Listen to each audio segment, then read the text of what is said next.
So there are three modulus of elasticity. One is called the Young's modulus, which is represented by the letter Y. So Young's modulus is nothing but longitudinal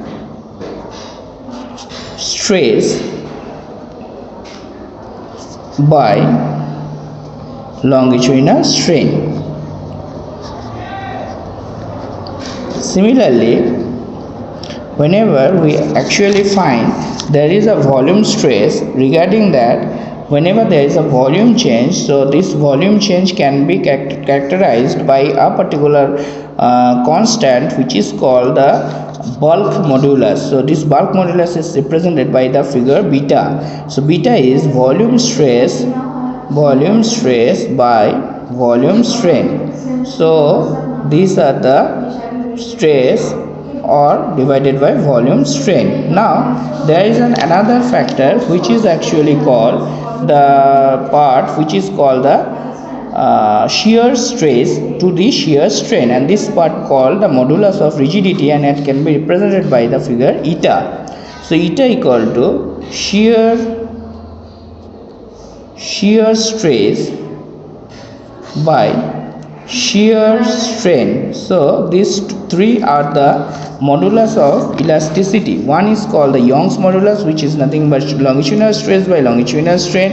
Another is called the bulk modulus, which is volume stress by volume strain. And there is the modulus of rigidity, and this modulus of rigidity is shear stress by shear strain. So these are the three types of strain. Now modulus of elasticity. Now if we want to calculate the Young's modulus, then we have to find how to calculate the Young's modulus. So the Young's modulus, we actually write it is longitudinal stress by longitudinal strain. Now if we actually want to calculate the longitudinal stress, then we have to apply a particular force in the terms of a weight inside a body having mass m. So the force which actually create inside that particular long wire, suppose this wire having an area of cross section a, which is pi r square, where r is the radius of that particular string or thread, whatever you actually take. So whenever this case happen, then longitudinal stress is nothing but mg by pi r square, where mg is the weight active on that particular body, and pi r square is the area of that particular string or thread, and the longitudinal strain is nothing but the change in length del L to the original length, which is L. So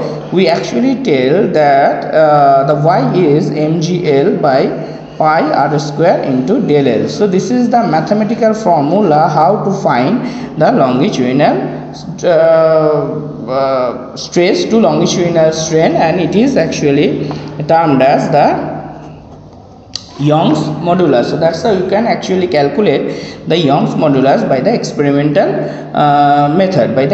method. Now whenever we actually want to calculate the Young's modulus, similarly we can calculate the bulk modulus of a substance, that like the way the pressure divided by change in volume to original volume, but there is a minus sign in the case of calculation of bulk modulus. Why? Because whenever we actually apply the pressure inside a body, its volume decreases. So these two are the opposite phenomena. So to represent this opposite phenomena, we actually take a minus sign inside a bulk modulus.